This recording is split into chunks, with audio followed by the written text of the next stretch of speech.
mixes you guys up the most? The placement of the goniometer, or reading the goniometer, or for me, placement? Yeah. Placement of it? Okay, so reading it, you guys are fine. Yeah. Okay, so for the goniometer, it's safe to say, and you can apply this to anything, with the joint that you're measuring, you're always going to bisect something, right? So it's always going to be down the middle of something. If you're doing it for the shoulder, if he's lying down, the stable arm is going to bisect the trunk, right? There's no reason for it to bisect any other thing, right? The axis is going to be over the point that's going to be where the two bones meet, and then the distal moving arm is going to be bisecting the humerus, right? The middle of the humerus. So, and you can apply that to anything. If you're going to hip flexion and you're doing the hip, it's going to be the same thing. The axis is going to be the greater trochanter, right? Then the stationary arm is going to bisect the trunk, and then the movement arm is going to bisect the femur, right? So if ever you run into a problem with, oh God, where do I put this? Just visualize it. Think, what am I measuring? Find the place where the joints meet. That's going to be the axis. And then find above and below where you can bisect something. And generally, you'll be right 80% of the time. So placement, if that's your issue, try that. If ever you run into any issues. So if we're going with shoulder, go ahead and lie down. With the goniometer, because it's difficult to place it on a body part, because if I'm going to bisect the trunk, I can't put it on the inside of this body, right? It's difficult. So if I'm going to bisect the trunk, it's all about eyeing it out, right? So pretty much you're going to be here, right? So if he's going into flexion, so he's going to go into flexion, you're going to eye where the trunk is, bisect it visually, because you can't lay it down on there, because your axis of rotation is going to be laterally, right? And then you're going to, it's really all it is going to be is you're going to eye bisecting the humerus, right? Yeah. So that's all it is. And with Barbie, she might want you guys to, does she want you guys to know specific landmarks? I believe so, yeah. What is it? Yeah. So the specific landmarks is going to be what the medial lateral condyle of the elbow. So then all it is for shoulder flexion is eyeing that, right? So it's an easy concept to run with once you get just the base for it. Remember, your axis is going to be where your two joints meet, or where your two bones meet to make that joint, and then you're going to bisect something, right? So for shoulder flexion, what's your name? Genevieve. Genevieve, what would you bisect with the stationary arm on the goniometer? The trunk. The trunk, okay. Elvia, what's going to be, what are you going to bisect with the moving arm? Humerus. The humerus, right? So that's all shoulder flexion is. So you have them go as far up as you can, and he gets to there. So all you're really going to do, you're going to eye it. You're going to eye it here, and he has 150 degrees, right? If you read on this side, it says 60. 60 degrees, if you just think about it, 60 degrees is like right here, right? Impossible. Yeah, okay. So that's all it is. And then for extension, how would you do this? Flip them over? Oh. Oh. So, got it. I wouldn't have them sitting up, Flipped over? because with, if you have them sitting up, then they can do this, right? Yeah, they get bend. So you have a lot of trunk flexion. So you would flip them over, and then you would have them go into, so the arm is going to be here, normally, right? So then you just have them come up as far as they can. Okay. And that's as far as they can go. Okay. All right? Any questions? And for here, then, we would start with the stationary arm here and the movement arm in Right. the same place. So it would be in the same place because, Yeah. That just And then- makes sense. And then you Okay. would just move up. Okay. All right? Do you have to follow them while doing it, or you can just look at the end result and then just measure? So starting out, I would say follow it. Okay. Once you start to get it, and you're doing it more often, then I would say, all right, just go into flexion, and I would just measure it from here. Mm.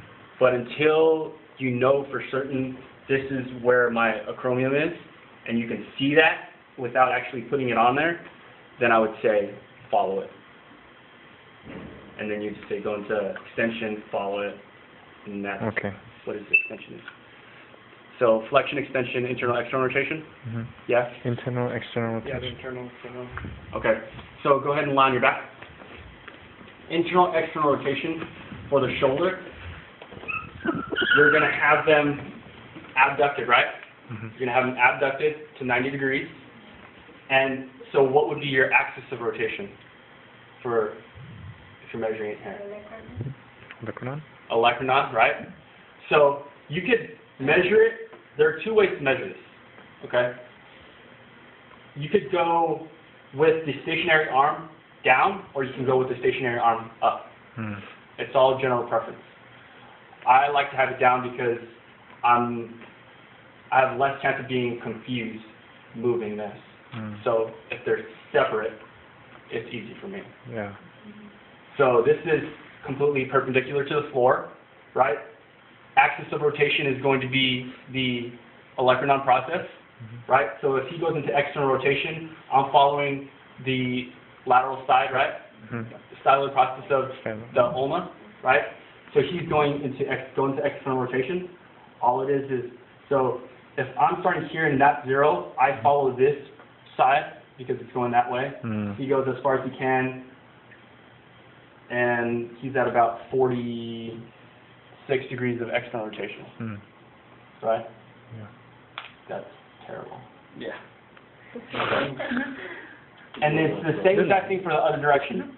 So he's starting here, this is neutral, he goes into internal rotation, and you follow it, he has a lot more internal rotation than he does external rotation. Mm-hmm. Generally, internal external rotation is about 90, 70 in that general region. For overhead athletes, baseball players, volleyball players, they're going to have a ton of external rotation, but then they have GERD, right? Mm. The internal rotation deficit. So, Is this the one where you have to put the towel under their arm?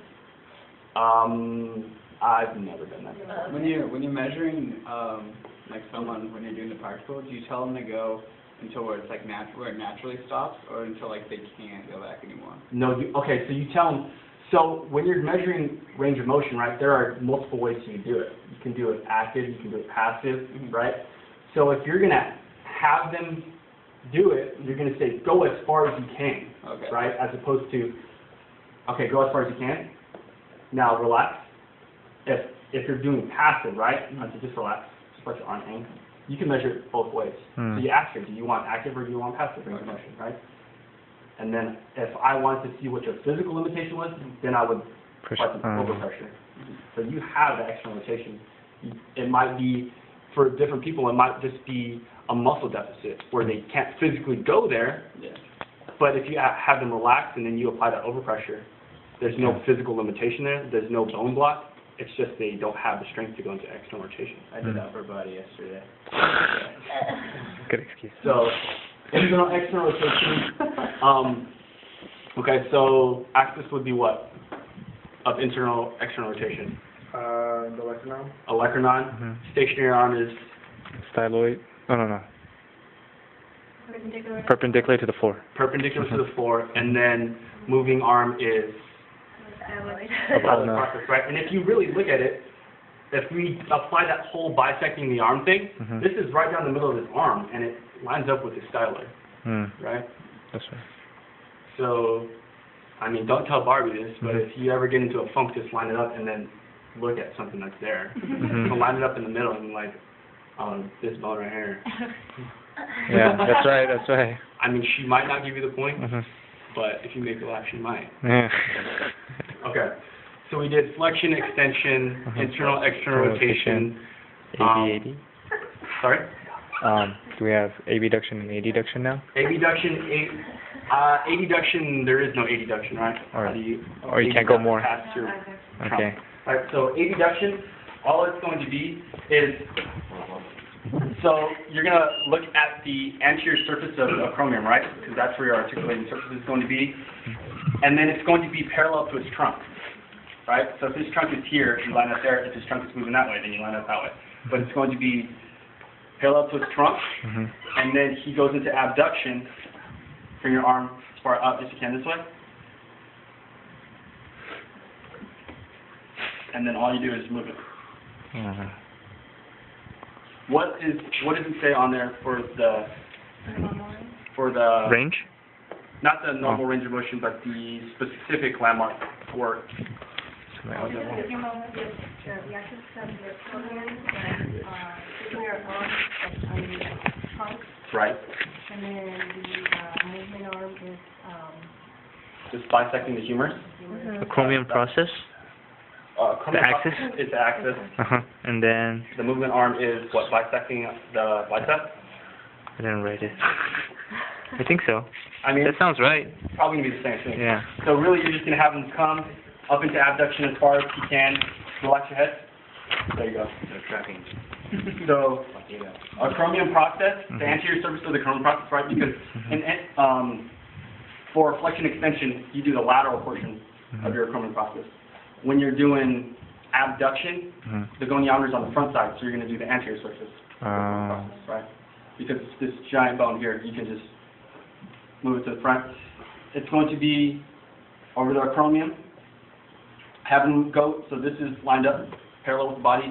Have them go into abduction, right? So then you bisect the humerus or the bicep. And he's 88 degrees of abduction. Right, so shy of 90. Is that right? What's it supposed to do? 180? I want to hit you. Oh, sorry. like, there we go. There. Okay. So Okay. if you want to get some more range of motion. Okay. And so a general rule with the goniometer, if you're doing the ankle, the shoulder, when you place it on there, you don't have to keep it on there if you need to move it, right? So there's nothing that says that you can't pick it up and readjust it if you see that the joint moved, Okay. right? Because if I keep it on his acromion and then if he goes into abduction and it moves over, my landmark is no longer over the acromion. It's more over the pec tendon, right? Because it's moved over. So there's nothing that says that you can't pick it up, re-eyeball it, or re-palpate, and then line up your landmarks again, right? And that's what a lot of people get hung up on is they think, oh God, this is where it's supposed to be, I can't move this. Pick it up, re-palpate, put it back down, and redo it again. Yeah. Right? Makes sense. So normal is true abduction. I wouldn't say is 180, but it says down there because you have scapular winging, right? Scapular winging contributes to the abduction, but it's not true humeral abduction. But it says it's about 180. You guys know the norms. The closer they are to that, the more normal they are. Okay. So working your way down, elbow flexion. Elbow flexion should be about what, 180? 150? 150. Yeah. So, same thing. What's going to be your axis? If you're looking at two bones that are joined to make a joint, it's going to be where? Lateral epicondyle of the humerus, right? So you're going to line it up here, and really it's going to be, okay, so I'm going to palpate it so I can see physically where it is, take it off, and then I'm going to eyeball it, okay? So stationary arm is going to be where? Humerus? On the lateral epicondyle. Oh, the stationary arm? Stationary arm. The humerus. The humerus. So it's going to bisect the humerus. We're going to line it up with the stylo process, right? Or bisecting the forearm. So then I want you to come up and I want you to, as far as you can, elbow flexion. This elbow flexion is about 135 degrees. My biceps are so huge. Good excuse. Compromising that range of motion for strength. Okay. Okay. Sounds good. Elbow flexion, Can do eversion and, or radial deviation, normal deviation. Yeah. radial. Well, forms first, right? The pronation and supination. Okay, so pronation, supination. Go ahead and have a seat on a chair.